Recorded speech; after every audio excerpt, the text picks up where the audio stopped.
Hello everyone, this is Priyanka. Welcome to our channel achiever Sam. Friends, हमने इससे पहले जो वीडियो बनाई थी वो हमने एग्रीकल्चरल प्रोडक्शन के ऊपर थी। उसमें कुछ स्टेप्स थे। अब हम वही स्टेप्स आगे फॉलो करेंगे। तो चलिए फिर हम स्टार्ट करते हैं। तो फर्स्ट नंबर पे यहाँ पे प्रिपरेशन ऑफ सॉइल आता है। यहाँ पे ये बताया गया है कि हम मिट्टी को कैसे तैयार करते हैं। तो मिट्टी को हम सबसे पहले तो हम उसको लूजनिंग ऑफ द सॉइल करेंगे कि नीचे की सॉइल ऊपर, ऊपर की सॉइल नीचे। इससे क्या होता है कि मिट्टी में आसानी, मतलब मिट्टी में जो मिट्टी की जो प्रोसेस होती है वो ब्रीथ हो जाती है उसमें आसानी से।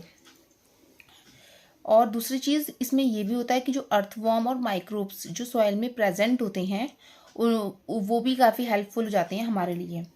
जब हम कोई चीज़ बोते हैं तो उससे पहले ये सारी चीज़ें हमें ज़रूरी होती हैं कि हम उसको लूजनिंग ऑफ द सॉइल करें। तो सबसे पहला पॉइंट यहाँ पे ये आ जाता है। फिर हम उसके आगे बढ़ते हैं, टेलिंग एंड प्लगिंग। इसमें भी वही प्रोसेस है कि loosening and turning of the soil. तो इसमें हम प्लगिंग जो होता है मिट्टी को हम कैसे, मतलब मिट्टी की ढिलाई करते हैं यहाँ पे, जिससे कि हम जो भी हम चीज़ बोएंगे वो अच्छी तरीके से ग्रोथ कर जाए। तो ये सारी प्रोसेस इसमें आएगी। फिर हम उसके आगे बढ़ते हैं, HOE। ये एक ब्लेड लाइक स्ट्रक्चर होता है। ये एक सिंपल टूल होता है। ये हमारा for removing weeds and for loosening the soil. इसके लिए जैसे वीड्स क्या होते हैं, जो अनवांटेड प्लांट्स ग्रो कर जाते हैं, तो उसके लिए हम इस चीज़ से निकालते हैं, HOE जिसको बोलते हैं। और ये एक लॉन्ग रॉड ऑफ वुड का बना होता है एंड आयरन का बना होता है। वुड एंड आयरन का बना होता है ये। तो इसको हम कहते हैं हो। एंड ये स्ट्रॉन्ग, ब्रॉड एंड बेंट होता है। मतलब अगर आप इसकी इमेज देखें तो वो जो है एक मतलब एक ब्लेड लाइक स्ट्रक्चर होता है ये। तो इसको हम इस तरीके से तैयार करते हैं। मिट्टी को इस तरीके से हम तैयार करेंगे, ब्लेड की तरह कार्य करता है ये। तो सबसे पहला पॉइंट ये जाता है यहाँ पे कि हमने पहले पढ़ा, हमने प्रिपरेशन ऑफ सॉइल को कैसे तैयार करेंगे। फिर उसी के अंदर हमारा टिलिंग एंड प्लगिंग आता है। फिर हमारा हो आता है। तो ये सारी प्रोसेस हमारे एग्रीकल्चरल प्रैक्टिसेस के अंदर आती हैं। अब इसके आगे बढ़ते हैं हम। अब हम सोइंग के बारे में पढ़ेंगे। सोइंग प्रोसेस जो होती है, इसमें हम कैसे हम बोएंगे, तो क्या क्या चीज़ें हम कैसे बोते हैं। तो इसमें हम good quality, clean and healthy seeds of a good variety are selected की जाती हैं। मतलब बोने से पहले हम जो भी सीड बो रहे हैं वो हमारे अच्छी क्वालिटी का होना चाहिए, क्लीन होना चाहिए और हेल्दी सीड होना चाहिए, क्योंकि हेल्दी सीड होगी तभी उसकी हेल्दी ग्रोथ होगी। तो ये सारी चीज़ें हमारी सोइंग प्रोसेस में आ जाती हैं यहाँ पे। एंड ये सारी चीज़ें जो होती हैं, ये फार्मर जो हैं ये प्रेफर करते हैं इन सीड्स को, है ना। तो ये हमारा सोइंग प्रोसेस में आ जाता है। फिर आता है हमारा सीड ड्रिल। सीड ड्रिल में क्या होता है, ये जैसे ड्रिल होती है एक ट्रैक्टर की हेल्प से बीज जो हैं ये खेतों में जो है बोए जाते हैं एक इक्वल डिस्टेंस में एंड डेप्थ में। तो ये हमारा सीड ड्रिल हो जाती है। इसमें क्या होता है कि ये बीजों को जो है प्रोटेक्शन मिलती है, जिससे कि वर्ड जो है बीजों तक ना पहुंच पाए, जिससे कि वो ना खा पाए इन बीजों को जब हम बो रहे होते हैं। तो इसलिए हम एक ट्रैक्टर की हेल्प से बीजों को जो है बोते हैं। सीड ड्रिल कहलाता है ये। इक्वल डिस्टेंस पे एंड इक्वल डेप्थ में ये चीज़ें जो हैं हम बीजों को बोई जाती हैं। गाँव में जो देखा होगा आप लोगों ने। फिर आता है हमारा नेक्स्ट आता है हमारा मैन्योर। मैन्योर में हम पढ़ते हैं यहाँ पे मैन्योर एंड फर्टिलाइज़र। यहाँ पे ये है कि मिट्टी में हम जो भी चीज़ें ऐड कर रहे हैं किस फॉर्म में करते हैं, न्यूट्रिएंट्स की फॉर्म में करते हैं। उसी को हम क्या कहते हैं, मैन्योर कहते हैं। क्वेश्चन जो बनता है वो यहाँ से फर्टिलाइज़र एंड मैन्योर पे से, फर्टिलाइज़र एंड मैन्योर में, इन दोनों में से क्वेश्चन जो है ये आ जाता है। तो आप इसको ध्यान में रखना। अब हम आगे बढ़ते हैं। फर्टिलाइज़र एंड मैन्योर का डिफरेंस देखते हैं यहाँ पे। तो फर्स्ट है यहाँ पे कि फर्टिलाइज़र्स जो होते हैं ये मैन मेड होते हैं, इनऑर्गेनिक सॉल्ट, यानी यहाँ पे जो है ये हम लोग बनाते हैं, ठीक है। जबकि मैन्योर जो होते हैं ये होते हैं हमारे cattle Dang and plant residues की डिकम्पोजिशन से ऑब्टेन किए जाते हैं मैन्योर। फर्टिलाइजर्स मैन मेड, यानी हम कह सकते हैं इसको ये आर्टिफिशियल है, ये एक नेचुरल प्रोसेस हो जाती है मैन्योर की। फिर हम देखेंगे ये फर्टिलाइजर्स जो होते हैं ये प्रिपेयर्ड कहाँ होते हैं, फैक्ट्रीज में प्रिपेयर्ड होते हैं ये, और मैन्योर होते हैं हमारे फील्ड में प्रिपेयर्ड। दूसरी चीज़ फर्टिलाइज़र्स जो होते हैं इसमें, इसकी जो मिट्टी होती है जिसमें फर्टिलाइज़र्स हम लोग डालते हैं, तो वो जो सॉइल होती है फर्टिलाइज़र वाली, उसमें कोई भी ऐसा ह्यूमस कोई भी चीज़ प्रोवाइड नहीं होती है। ह्यूमस किसी भी प्रकार का आपको नहीं दिखेगा। जबकि जो मैन्योर है, जैसे आप कैटल डंग जिसको हम खाद बोलते हैं ना, अगर आप वो डालते हैं मिट्टी में, तो उसमें आप देखोगे कि उसमें नेचुरल प्रोसेस एक ह्यूमस जो है आपको दिखाई देगा, वहाँ पे मिट्टी में दिखाई देगी, a lot of humus to the soil. और इसमें फर्टिलाइजर्स में क्या होता है कि प्लांट न्यूट्रिएंट्स किस फॉर्म में होते हैं हमारे, नाइट्रोजन, फास्फोरस एंड पोटेशियम के फॉर्म में। एनपीके एक इसका वो भी आता है, एक पाउडर भी आता है एनपीके के नाम से। तो लेकिन एनपीके जो है प्लांट्स के लिए यूज़फुल तो होता ही है बट हार्मफुल भी होता है, तो उसको एक इक्वल मात्रा में इसको डालते हैं, तभी जो है प्लांट की ग्रोथ अच्छी हो पाती है। ना ज़्यादा ना ज़्यादा, मतलब ना कम डालते हैं ना ही ज़्यादा डालते हैं, एक इक्वल अमाउंट के फॉर्म में डालते हैं फर्टिलाइज़र को।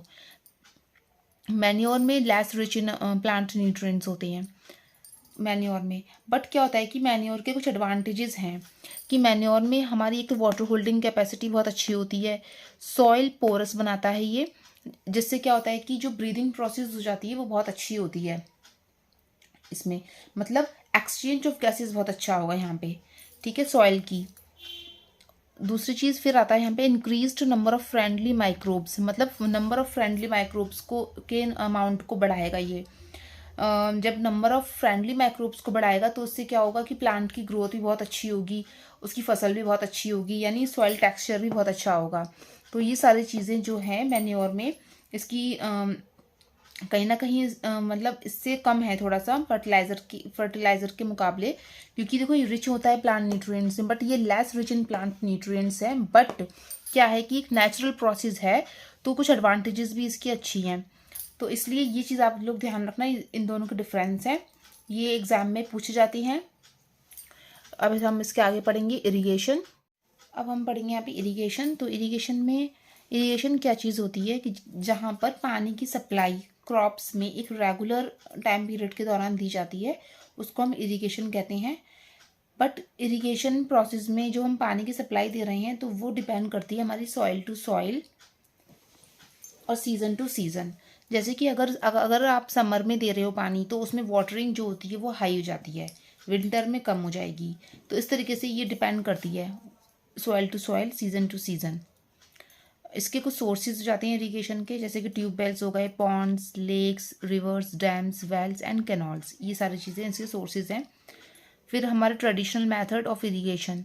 तो ट्रेडिशनल मेथड यानी जब पहले ज़माने में जो मेथड चलते थे इरिगेशन के, कि हम पानी की सप्लाई किस तरीके से देते थे, वो है हमारा सबसे पहले मोट में यहाँ पे पुली सिस्टम बोलते हैं। और फिर आता है चेन पंप, धेकली, राहत, लेवर सिस्टम, जिसका दूसरा नाम है लेवर सिस्टम। आप इसकी इमेज देख लेना अपने बुक में, देखना, अब एनसीईआरटी बुक में दे रखा है पूरा। तो इसमें यही सारी चीज़ें दे रखी हैं कि पहले ज़माने के लोग कैसे कैसे यहाँ पे पानी की सप्लाई किस तरीके से करते थे। अब कुछ इसके मॉडर्न मेथड आ जाते हैं इरिगेशन के, पहले से अब में काफ़ी चेंजेस हुए हैं, तो अब इसके मॉडर्न मेथड पढ़ेंगे। अब मॉडर्न टेक्निक्स कौन सी होती हैं, तो हमारा आएगा पहला sprinkler system and drip system. तो स्प्रिंकलर सिस्टम क्या होगा कि इसमें एक स्प्रिंकलर सिस्टम जो है वहाँ पे उन रीजन्स में होता है जहाँ पर पानी की सुविधा जो है नहीं हो पाती है, तो वहाँ पे हम स्प्रिंकलर सिस्टम को यूज़ करते हैं। ये एक परपेंडिकुलर पाइप्स, मतलब एक परपेंडिकुलर पाइप होता है जो एक रोटेटिंग नोजल्स होती है उसके ऊपर टॉप पर, ठीक है, ये मेन पाइपलाइन से ज्वाइन कर दिया जाता है। तो इसको हम स्प्रिंकलर सिस्टम के थ्रू जो है पानी को हम मतलब वाटरिंग करते हैं प्लांट्स को। यहाँ कहाँ पर होता है ये, लॉन्स में, कॉफ़ी प्लांटेशन, यहाँ पर आपको देखने को मिलेगा। आप इसकी एनसीईआरटी की बुक जब लेंगे तो आप उसमें इमेज देख लेना या गूगल पे सर्च करना, स्प्रिंकलर सिस्टम आपको दिखाई दे जाएगा। और जहाँ पे पानी की जो है क्वालिटी पुअर होती है ना, जहाँ पर पानी की सुविधा वाटर फैसिलिटी जहाँ कम होती है, तो वहाँ पे हम स्प्रिंकलर सिस्टम को यूज़ करते हैं।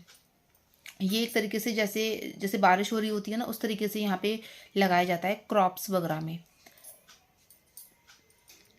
उसके बाद आता है हमारा ड्रिप सिस्टम। ड्रिप सिस्टम में हम पढ़ेंगे यहाँ पे कि water falls drop by drop directly near the roots. जैसे कि आपको पता ही लग रहा है कि एक मतलब पानी को जब हम गिराते जैसे पाइप लगा देते हैं ना, उसी तरीके से यहाँ पे ड्रिप सिस्टम चलेगा।